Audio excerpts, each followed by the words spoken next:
So I wanted to take a few minutes with this video to talk about 4 interesting PlayStation 5 stories, and if you could hit that like button on the video, thank you to those that do it, and as always, it's very much appreciated. Now, the stories I want to dive into today includes PlayStation Plus November game confirmed, graphics upgrade 3.0 is live today, 120 FPS with ray tracing news on PlayStation 5, and Jim Ryan is leaving. I've seen your comments.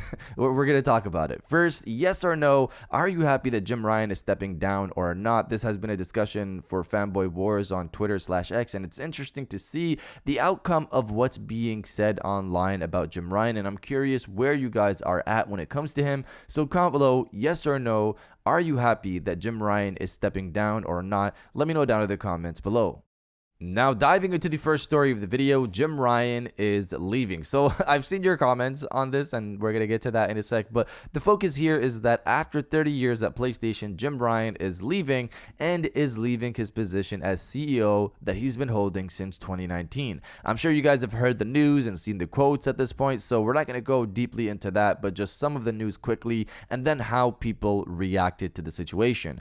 The news is that Jim Ryan is retiring from PlayStation after 30 years and about 5 years as CEO. He ends his run come March 2024. This is something that PlayStation does, I've come to understand. Every PlayStation CEO has been changed after a certain amount of years. If you look back and see the pattern there, Hiroki Totoki will be taking over for Jim Ryan until they find someone else come April 2024. So it's going to be an interesting day when they announce the new actual CEO of PlayStation. I'm waiting for that.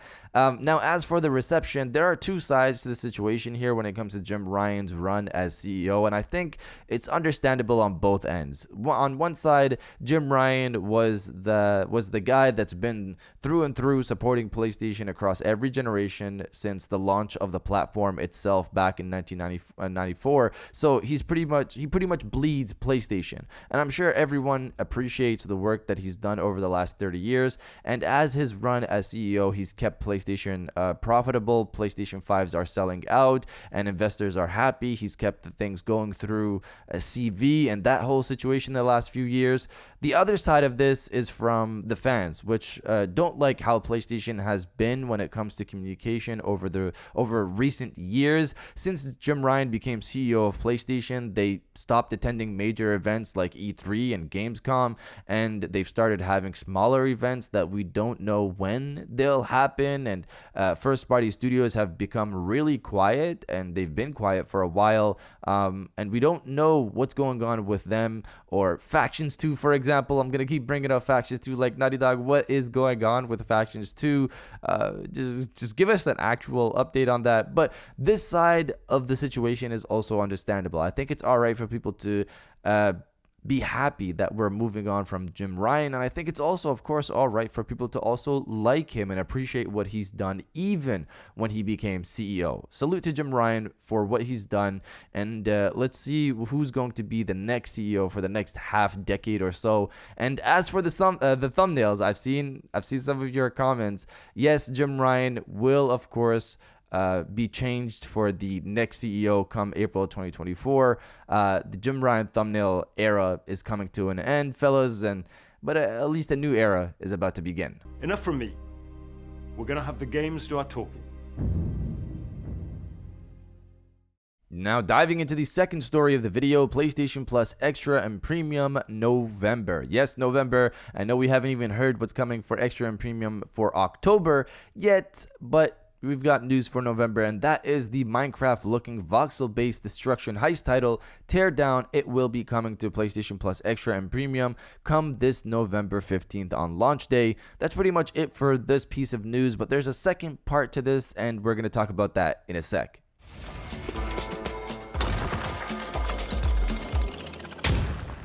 Now diving into the third story of the video, 120 FPS with ray tracing news. So Fandom Wire recently got a chance to preview the console version of Teardown, the game we just talked about for PlayStation Plus November, and in their article they confirmed that Teardown will support 120 FPS with ray tracing, stating this: on PlayStation 5 and Xbox Series X in performance mode, the game manages to average around 120 FPS at 1080p.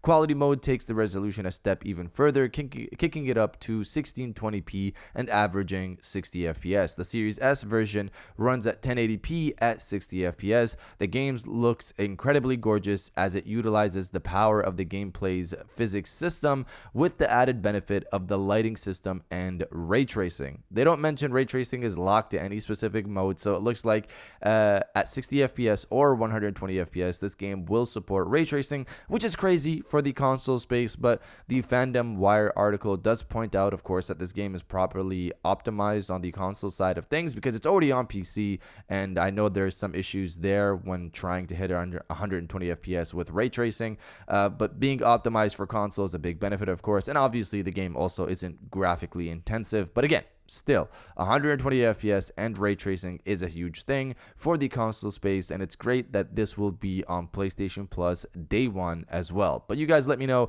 if you're looking forward to Teardown or not. Let me know down in the comments below. And if you've enjoyed the video so far, hit that subscribe button as we are approaching 100,000 subscribers. We're getting there, boys, and I appreciate everybody who's been, hitting that button so far.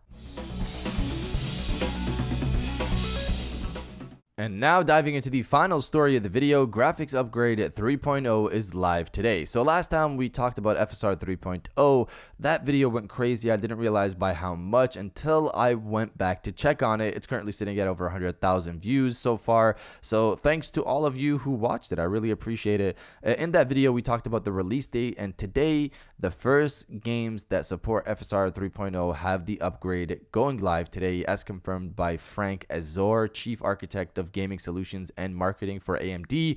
The games are Forspoken and Immortals of Avium, as we talked about in that video about a month ago. FSR 3.0, or FSR in general, is an upscaling technology, as we've talked about before on the channel, that upscales images to higher levels while getting better performance. So instead of running a game at native 4K, you run it at 1440p, upscale that to 4K, and bump up the FPS counter to 60 FPS, for example.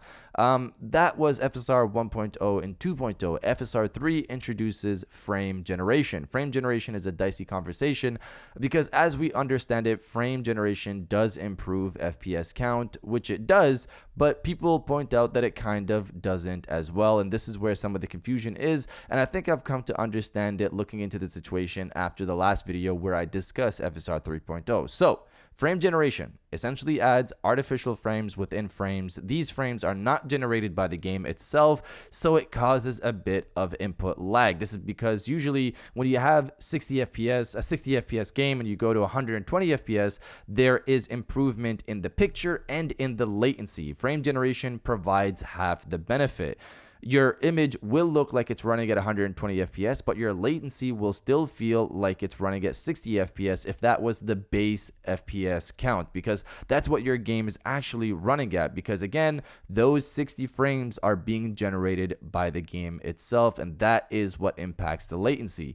The image will look like it's a buttery smooth 120 FPS, but the latency will still feel like it's 60 FPS. Now, performance improvements come from the upscaling resolution tech side of things of FSR 3.0. This is like before, where it runs a game at a lower native resolution and then upscales it where it looks like it's 4K, for example, but it's actually 1440p native. So if you have a game that's running at 1440p 60 FPS, for example, you could upscale that to 4K and bump up the FPS counter to 120 FPS thanks to the upscaling tech, and then add frame generation on top of that to bump the FPS counter even higher, but the game latency will still feel like 120 FPS or around that, but the picture looks like it's running at a higher FPS count alongside the the upscaled image. Now, for the PlayStation 5 specifically, AMD has been pretty vague, as we know, for the last few years when it comes to the PlayStation 5 and FSR. I don't know why. PS5 got FSR 1.0 first in the console space. FSR 2.0 landed around the same time as it did for Xbox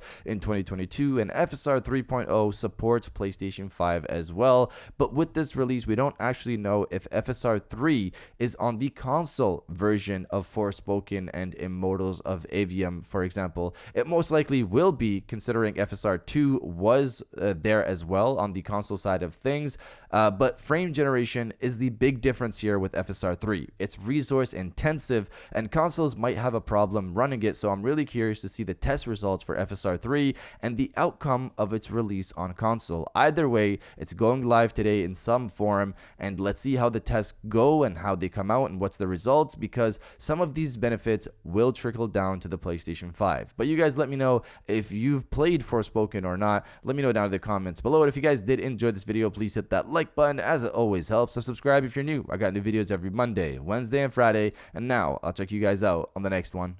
And welcome back to the after show. This is the part of the video where we have a little fun down in the comments below. If you're old, welcome back. If you're new, welcome. For today's thing, what I want you guys to do is the body, obliterate, destroy, and overall harass the comment section with "On to the new era." With Jim Ryan leaving soon, there's going to be a new era of PlayStation. I'm both excited and worried, but if you're in the same boat that I am, destroy the comment section with "On to the new era," and I'll definitely heart those comments like I always do, because I appreciate everybody who stays to the end of my videos. And now I'll check you guys out on the next one.